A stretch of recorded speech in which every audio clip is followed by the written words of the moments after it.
Hello student, मैं राहुल शर्मा आप सभी का विवेकानंद स्कूल की ऑनलाइन क्लास में स्वागत करता हूं। हम यहां से अपना 9 चैप्टर पढ़ रहे थे, सजीव एवं उनका परिवेश। अपन ने अभी तक इसके 2 वीडियो डाल दिए हैं और 2 वीडियो में अपन ने जो फर्स्ट वाला जो वीडियो था उसमें अपन ने बात किया था कि जो सजीव क्या होते हैं और निर्जीव क्या होते हैं। ठीक है, जो गति करते हैं, वृद्धि करते हैं, श्वसन करते हैं, जो मतलब श्वसन के बाद में खाते पीते हैं, उत्सर्जन करते हैं, इन सभी जो क्रियाएं करते हैं वो सब सजीव होते हैं। और जो ये सभी क्रियाएं नहीं करते हैं वो क्या होते हैं? निर्जीव होते हैं। फिर उसके बाद में अपन ने बात की थी कि सजीव जो है वो एक जगह, एक स्थान पर रहते हैं जिन्हें अपन आवास कहते हैं। ठीक है, फिर उनके आवास के लिए जो घटक पाए जा रहे थे, जैविक घटक और अजैविक घटकों की अपन ने बात की थी। फिर उसके बाद में जैसे ही आगे बढ़ते हैं जैविक और अजैविक घटकों के आगे, तो अनुकूलन के बारे में अपन ने पिछले वीडियो में बात की थी। तो ऐसी स्थिति होती है अनुकूलन, जो सजीवों को जीवित रहने व जनन योग्य बनाती है। कि मतलब उसको क्या किया जाए कि जो पूरा जो उनका वातावरण है वो वातावरण उपलब्ध कराया जाए। तो जो वातावरण उपलब्ध कराया जाए वो क्या कहलाता है? अनुकूलन कहलाता है। तो देखिए, अब यहाँ अपन बात करेंगे, अपना जो नेक्स्ट टॉपिक है इसी में विभिन्न आवासों की यात्रा। क्या? विभिन्न आवासों की यात्रा।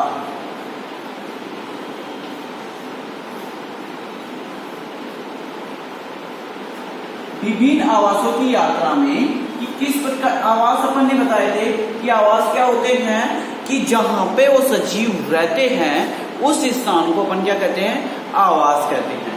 तो यहाँ जो अपने पास है पहला जो आवासीय स्थान होगा, यात्रा होगी उच्च स्थलीय आवास। किसकी बात करेंगे अपन? स्थलीय आवास की। मतलब जो जीव जमीन पे रहते हैं उन्हें अपन क्या कहेंगे? स्थलीय जीव कहेंगे। तो जो स्थल पे रहते हैं उनकी अपन क्या कर रहे हैं? बात कर रहे हैं। स्थलीय आवास में अपन पहला जो देखेंगे वो कौन सा देखेंगे? मरुस्थल के बारे में देखेंगे। क्या देखेंगे? मरुस्थल के बारे में देखेंगे। तो मैंने आप सभी को पिछले वीडियो में बताया था कि क्या होता है कि जो मरुस्थल में, जैसे अपन ने रेगिस्तान जिसे बोलते हैं मरुस्थल को, उसमें मैंने आपको बताया था कि रेगिस्तान का जो जहाज है वो अपन किसको कहते हैं? ऊंट को रेगिस्तान का जहाज कहते हैं। तो उस ऊंट के रेगिस्तान में रहने के लिए जो पैर होते हैं, पांव होते हैं, वो गद्दीदार होते हैं। वो क्या करता है? 7 से 8 दिन का पानी एक ही बार में पी लेता है, ताकि उसको क्या हो, 7 से 8 दिन तक पानी पीने की जरूरत नहीं पड़े। और जो उसका मूत्र होता है वो भी गाढ़ा होता है, और जो उसका मल होता है वो भी कैसा होता है? गाढ़ा होता है। गाढ़ा इसलिए होता है ताकि क्या हो, यदि पतला होगा तो उसको बहुत ज्यादा पानी की आवश्यकता होगी। मूत्र निकालने के लिए या मल को निकालने के लिए किसकी आवश्यकता होगी? पानी की आवश्यकता होगी। यदि पानी की आवश्यकता ज्यादा होगी तो वो पानी भी ज्यादा पिएगा। तो रेगिस्तान में क्या होता है? वैसे ही पानी की कमी होती है। तो पानी की कमी होती है तो उसका मूत्र और मल भी क्या होता है? गाढ़ा होता है। ये तो अपन ने बात की थी किसके बारे में? ऊंट के बारे में। ठीक है, अब मैं बात करता हूं चूहे के बारे में। अब मैंने क्या बताया था आप सभी को कि क्या होता है कि रेगिस्तान में या मरुस्थल में दिन के टाइम तो बहुत तेज गर्म होती है, गरम गरम हवाएं रहती है। जो रेत होती है सूर्य का प्रकाश लेके गर्म हो जाती है, और रात के टाइम पे क्या हो जाती है? बहुत ठंडी हो जाती है। मतलब दिन का मौसम तो बहुत ज्यादा गर्म होता है, रात का मौसम बहुत ज्यादा ठंडा होता है। तो क्या होता है, जो अब इस ऊंट की तरह क्या नहीं है, इस चूहे के पैर तो गद्दीदार नहीं है, मोटे भी नहीं है, और जैसे ये ऊंट में जैसे अनुकूलन पाए जा रहे हैं वैसे अनुकूलन इस चूहे में नहीं है। तो ये चूहा क्या करता है, जैसे ये रेगिस्तान की रेत है, तो अपन घरों में या आप लोग खेलते हो तब अपन ने देखा है गांव में वगैरह जहाँ भी आपने कभी मिट्टी में खेला है, तो क्या है कि जब अपन मिट्टी को खोदते हैं, निकालते हैं, तो थोड़ी जो मिट्टी होती है वो तो सूखी रहती है, और फिर उसके नीचे वाली जो मिट्टी होती है वो थोड़ी थोड़ी गीली आने लग जाती है, मतलब उसमें थोड़ी पानी की मात्रा रहने लग जाती है।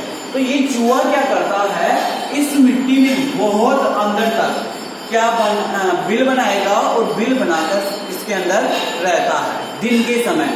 तो जैसे दिन में क्या कहा कि यहाँ ये ऊपर की ये मिट्टी गर्म हो गई, अब ये गर्म हो गई, तो चूहा अपने आप को बचाने के लिए क्या रहता है, यहाँ पे रहेगा, नीचे रह जाएगा।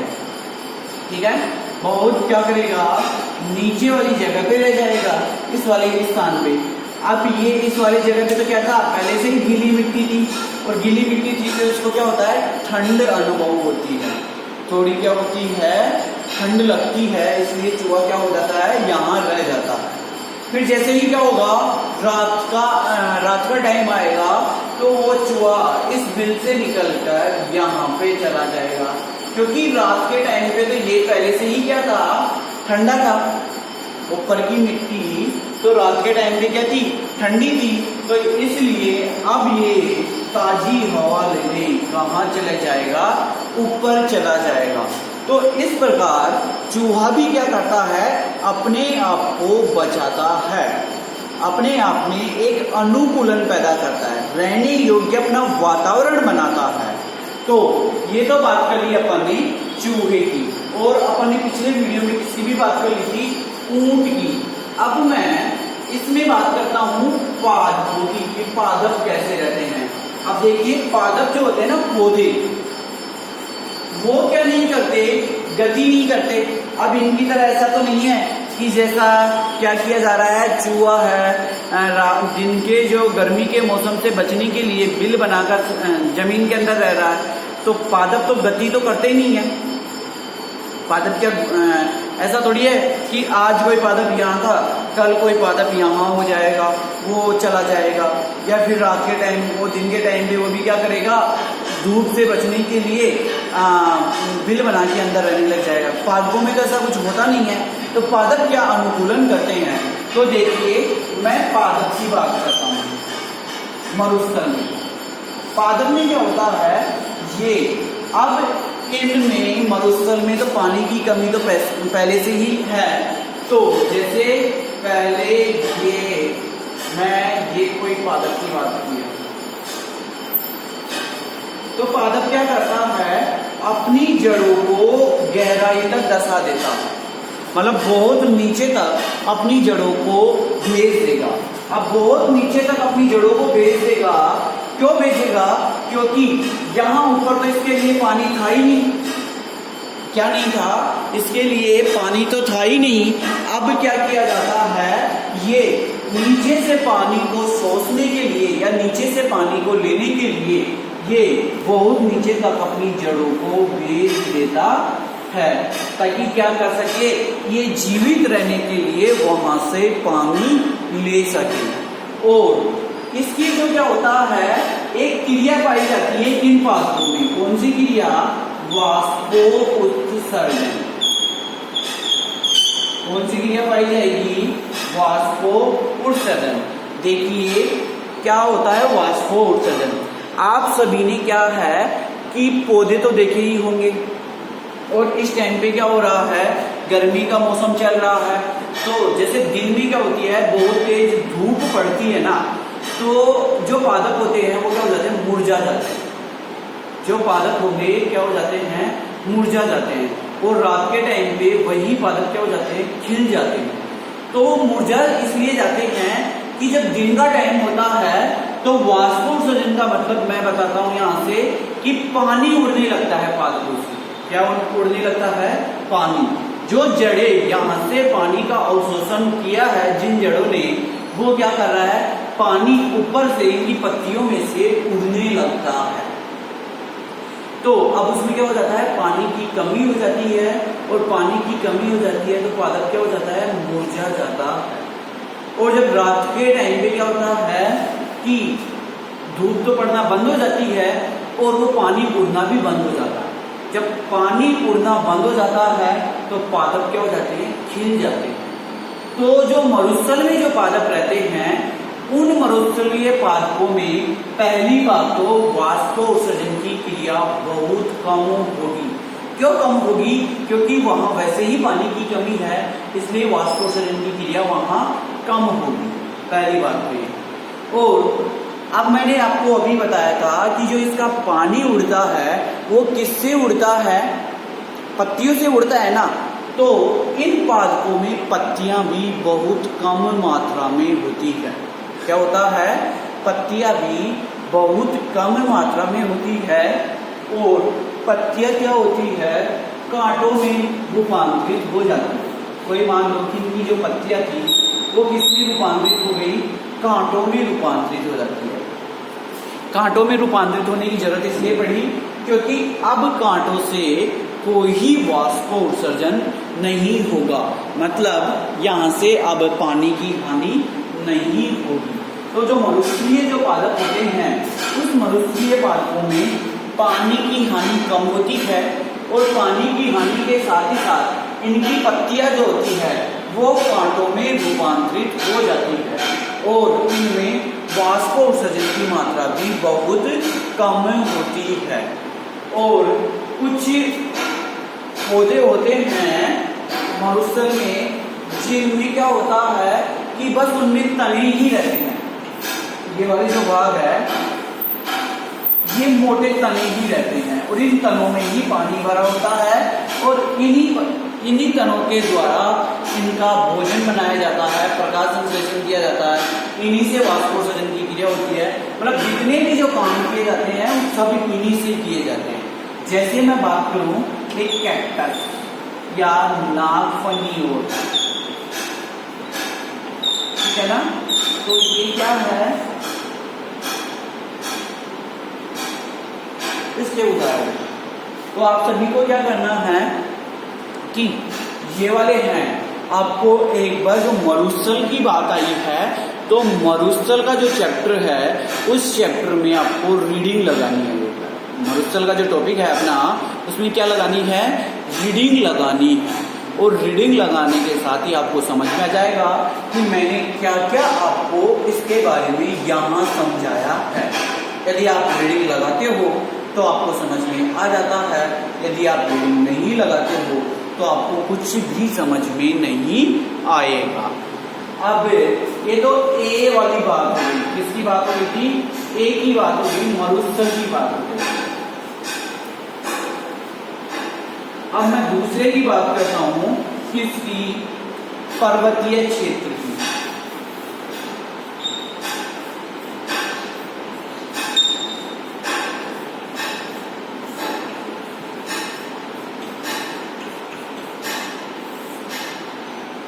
तो देखिए पर्वतीय क्षेत्र का मतलब क्या होता है, मतलब वो जो चट्टानों पर रहते हैं, पर्वतों पर रहते हैं, उन जीवों की बात कर रहे हैं। पहली बात तो यदि ऊपर जाएंगे तो हवा का जो क्या होता है, यहाँ हवा भी तेज चलती है, हवा भी तेज चलती है, ठीक है ना। और कुछ ऐसी जगह होती है पर्वतों में, जैसे हिमालय पर्वत की बात करते हैं, तो वहां क्या होता है, बर्फ गिरती है। क्या गिरेगी, बर्फ गिरती है। तो वहां के जो पादप होते हैं ना, उन पादपों की जो साइज होती है इस प्रकार की होती है।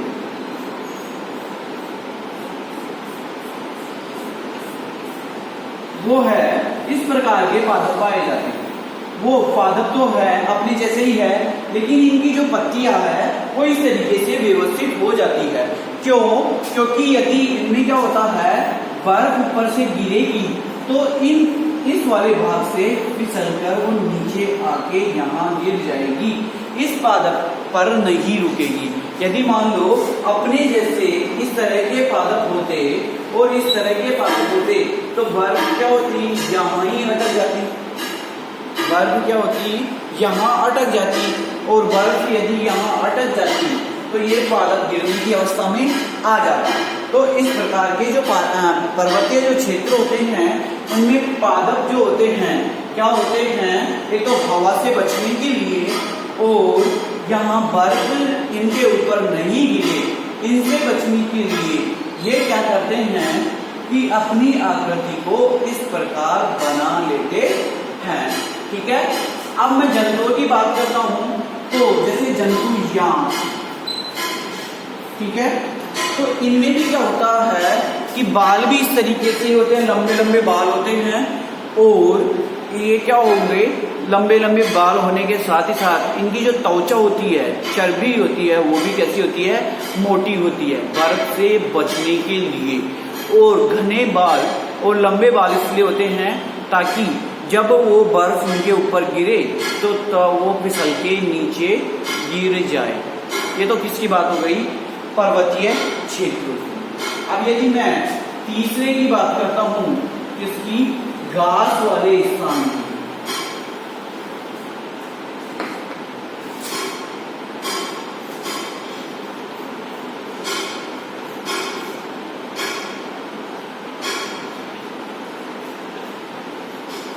देखिए ये इस प्रकार के जो स्थल होते हैं वो कहाँ पाए जाते हैं, जंगलों में पाए जाते हैं। कहाँ पाए जाते हैं, जंगलों में पाए जाते हैं। और इस प्रकार के स्थानों पर शेर, चीता, तेंदुआ आदि रहता है, आदि जीव क्या करते हैं, यहाँ पे रहते हैं। तो आप सभी को पता है कि जो हिरण भी रहते हैं, हिरण में क्या होता है कि अपने शिकार को, किसी को जो खा रही है उस शिकार को पकड़ने की बहुत ज्यादा क्या होती है, क्षमता होती है, जिससे वो क्या करते हैं, उनको पकड़कर खा जाते हैं। और इनको जीवित रहने के लिए विभिन्न प्रकार के इनके शरीरों में अनुकूलन पाए जाते हैं। तो आप सभी को ये तीन जो मैंने आज बताए हैं आपको, कौन कौन से, एक तो मरुस्थल, पर्वतीय क्षेत्र और घास स्थल के बारे में जो मैंने बताया आपको, उसमें आप सभी को क्या करना है कि उसको एक बार रीडिंग लगानी है बुक से, और फिर रीडिंग लगाने के बाद में यदि कोई लाइन आपको समझ में नहीं आती है तो आप सभी मेरे को बताइए कि सर मेरे को ये लाइन समझ में नहीं आई, इसका अर्थ क्या होगा, या मेरे को ये टॉपिक समझ में नहीं आया, दोबारा समझाइए, तो मैं आपको दोबारा समझाऊंगा। लेकिन आप सभी को एक बार मेरे कहने से रीडिंग जरूर लगानी है, क्योंकि ये जो आधा चैप्टर है वो रीडिंग का है और आधा जो चैप्टर है अपने पास वैसे समझने का है। तो अपन समझाएंगे भी और रीडिंग भी लगाएंगे, लेकिन पहले आपको मैं जो चीज़ यहाँ समझा रहा हूँ वो रीडिंग आपको वहाँ पे घर पे लगानी है। एक बार धन्यवाद।